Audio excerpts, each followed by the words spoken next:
Anda kembali di Berita Utama bersama saya Asri Gunawan. Seperti drama tak berujung, kasus dugaan ijazah palsu Presiden ke-7 RI Joko Widodo memasuki babak baru. Egy Sujana, Damai Harilubis, dan Roy Suryo yang awalnya kompak di perahu yang sama dalam kasus dugaan ijazah palsu Jokowi, kini mendadak berubah haluan. Setelah status tersangkanya dicabut, Egy Sujana dan Damai Harilubis kini justru menyerang Roy Suryo. Egy dan Damai Lubis melaporkan Roy Suryo dan pengacaranya Ahmad Hozinuddin ke Polda Metro Jaya. Lalu apa yang melatar belakangi langkah hukum tersebut? Benarkah mereka pecah kongsi? Minggu 25 Januari, Egy Sujana dan Damai Harilubis melaporkan Roy Suryo beserta pengacaranya Ahmad Hozinuddin ke Polda Metro Jaya. Keduanya dilaporkan terkait dugaan pencemaran nama baik.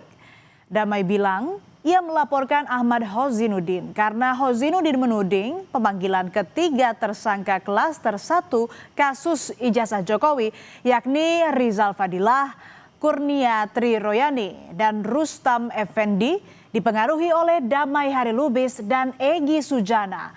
Damai menepis tudingan tersebut dan menegaskan bahwa pemanggilan para tersangka merupakan murni proses hukum yang ditangani penyidik Polda Metro Jaya.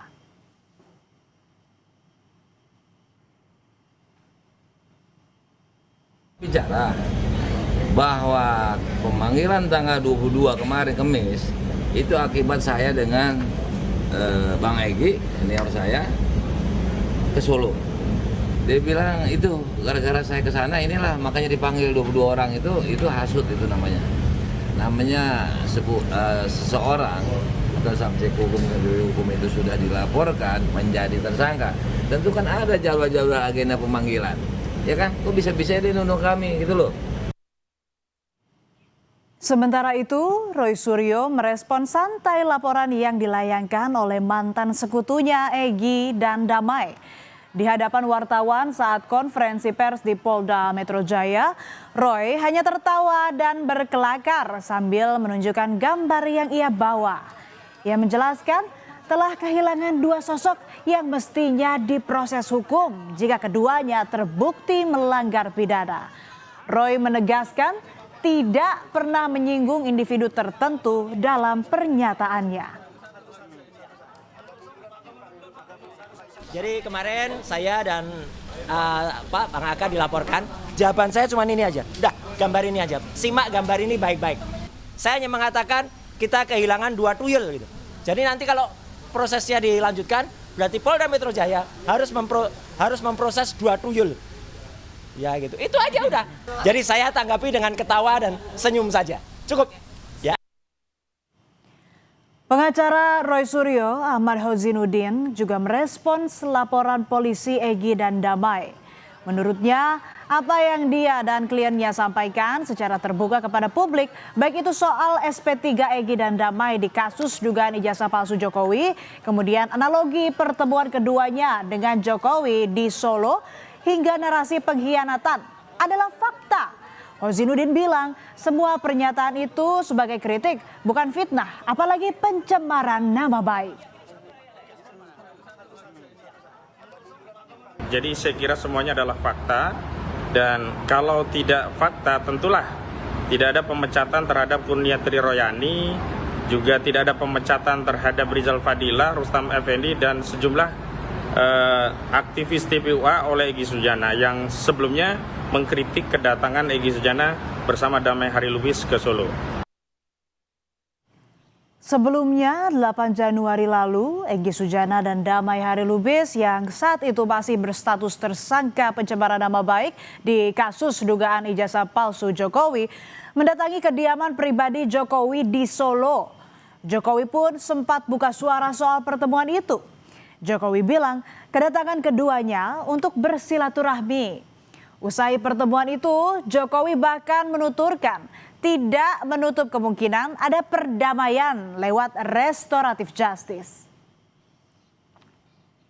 Dan benar saja, beberapa hari berselang Polda Metro Jaya lalu menerbitkan surat perintah penghentian penyidikan atau SP3 terhadap Egy Sujana dan Damai Harilubis. Dengan begitu, status tersangka keduanya terkait fitnah dan pencemaran nama baik kasus dugaan ijazah palsu Jokowi gugur. Polisi mengklaim SP3 diterbitkan berdasarkan hasil gelar perkara khusus untuk keadilan restoratif. Sementara salah satu tersangka lainnya, Rismon Sianipar menyebut akan tetap melanjutkan perjuangan meski Egy dan Damai mundur dari lapangan tempur. Oh, tentang Bang Egy Sujana dan Pak Damai Harilubis, kami menganggap ya mereka sudah selesai sih. Kalau memang nggak kuat, pergi ke pinggir lapangan, biarkan kami yang melanjutkan perjuangan ini. Begitu, Mbak.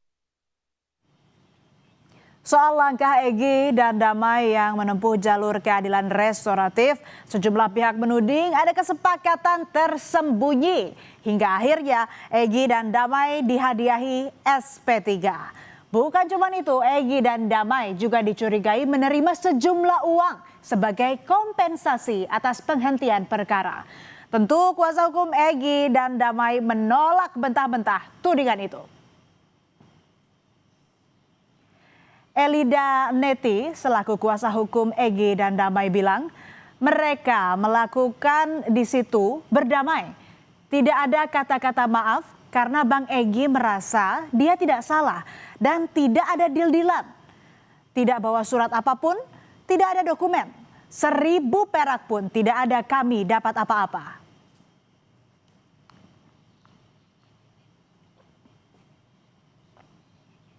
Menanggapi kedua kawannya sowan ke Solo, saudara, Roy Suryo menilai Egy dan Damai bukanlah seorang pejuang.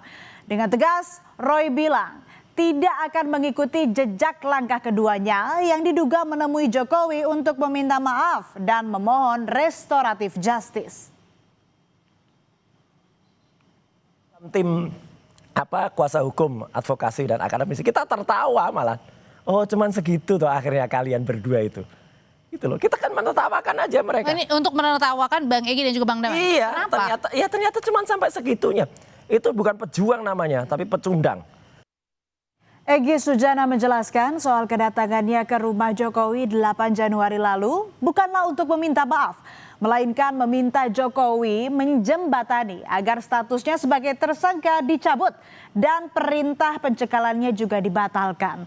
Hal itu karena Egy merasa dia tidak pantas ditersangkakan. Sebab menurut Egy, proses hukumnya bertentangan dengan undang-undang. Salah satunya, ia merasa belum pernah disidik, tapi sudah ditersangkakan.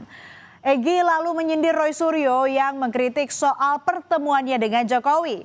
Egy bilang, Roy Suryo silahkan saja lawan Jokowi kalau merasa jagoan. Saya harus bagaimana? Nah, disitulah baru ada RJ itu. Saya minta perintah Kapolri kepada Kapolda, Kapolda kepada Dirkrimum, cabut cekal saya dan SP3 kan saya. Intinya itu, saya tidak pernah minta maaf. Jadi soal kasus ini kan ada Roy Suryo dan kawan-kawan yang merasa jagoan, ya lawan aja tuh. Bola panas kasus dugaan ijazah palsu Jokowi terus menggelinding. Publik disuguhkan drama berkepanjangan hingga berlapis-lapis episode. Penegak hukum mesti hadir menengahi. Substansi persoalan harus diselesaikan dengan adil dan sebenar-benarnya agar kasus ini tak berlarut bak benang kusut. Posisi hukum harus jelas dan tegas sebab hukum bukanlah karena atau arena bermain segelintir pihak.